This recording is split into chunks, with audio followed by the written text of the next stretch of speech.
Chips তো অনেক খেয়েছেন, কিন্তু কলার চিপস কি খেয়েছেন? রাজধানীতে তৈরি হচ্ছে সুস্বাদু এই মুখরোচক খাবার। দেশের বিভিন্ন প্রান্ত থেকে কলা সংগ্রহ করে ঢাকার বনশ্রীতে এক উদ্যোক্তা গড়ে তুলেছেন চিপসের কারখানা। সাধারণ কাঁচকলা কিভাবে মুখরোচক চিপস হয়ে ক্রেতার হাতে পৌঁছাচ্ছে, বিস্তারিত থাকছে প্রতিবেদনে।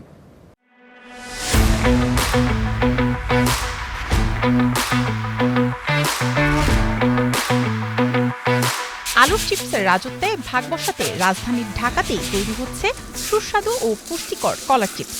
দেশের বিভিন্ন প্রান্ত থেকে কলা সংগ্রহ করে ঢাকার বনশ্রীতে এক তরুণ উদ্যোক্তা গড়ে তুলেছেন এই চিপসের কারখানা।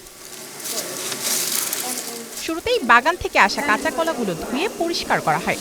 এরপর আধুনিক স্লাইসিং মেশিনের মাধ্যমে নিখুঁতভাবে পাতলা করে কেটে নিয়ে নিপুণ হাতে নিশ্চিত করা হয় প্রতিটি স্লাইসের সমান আকার। এরপর নির্দিষ্ট তাপমাত্রায় ভেজে নেওয়ার পর মেশানো হয় বিশেষ মশলা। বাজার কোনো হেলদি ক্র্যাকার্স মানে চিপস নাই, সব যা আছে সব হলো ক্র্যাকার্স। আমাদেরটা হচ্ছে ভ্যাকুয়াম ফ্রাইড, এটা হচ্ছে লো হিটে হয়। তো লো হিটে হওয়ার কারণে আপনার কলা যে পুষ্টিগুণটা ওইটা আপনার লো হিটের কারণে এটা থেকে যায় আর কি। আমাদের পরিকল্পনা হচ্ছে কলা গাছ থেকে শুরু করে কলার পাতা পর্যন্ত সব কিছু ইউজ করা, মানে জিরো ওয়েস্টে যাওয়া। নিখুঁতভাবে প্যাকেটজাত করার পর এই চিপস পৌঁছে যাচ্ছে রাজধানীর বিভিন্ন দোকান ও সুপার শপে। সাধারণ এই কাঁচা কলাই হয়ে উঠেছে এখন তার আয়ের অন্যতম মাধ্যম। যেহেতু আমাদের জার্নিটা মাত্র 1 বছরের, তো সেই ক্ষেত্রে আমরা আল্লাহর রহমতে অনেক দূরে আগাইছি। তো আমাদের বাজারে আমাদেরকে অ্যাকসেপ্ট করছেও ভালো, মানুষজন কনজিউমার আমাদের অ্যাকসেপ্ট করছে ভালোভাবেই।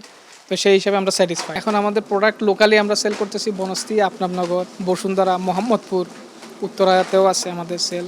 তারপর আমাদের নন্দীপাড়া, খিলগাঁও এইসব জায়গায় চলতেছে আর কি, এবং চিটাংয়ে আমাদের মাল যায়। বর্তমানে এই কারখানায় কর্মসংস্থানের সুযোগ তৈরি হয়েছে 10 থেকে 12 জন শ্রমিকের।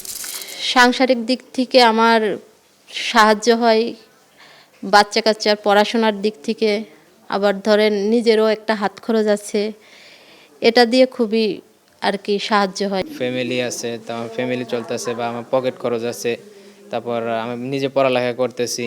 যে আমি চাই এরকম কারখানা হোক, আরও মানুষজন কাজ করতে পারুক, জানি দেশের আরও উপকার হয়, বা আমার মতো যারা আর কি স্টুডেন্ট আছে এরাও জানি কাজকর্ম করতে পারে। এই আমি কাজ করলে আমার এই সংসারে আমি এই টাকাটা নিয়ে উন্নতি করতে পারি। বনশ্রীর এই ছোট্ট কারখানাটি এখন স্বাস্থ্য সচেতন মানুষের বিকেলের আড্ডায় আলুর বদলে তুলে দিচ্ছে পুষ্টিকর এই কলার chips. Mayashika Rahman, star news.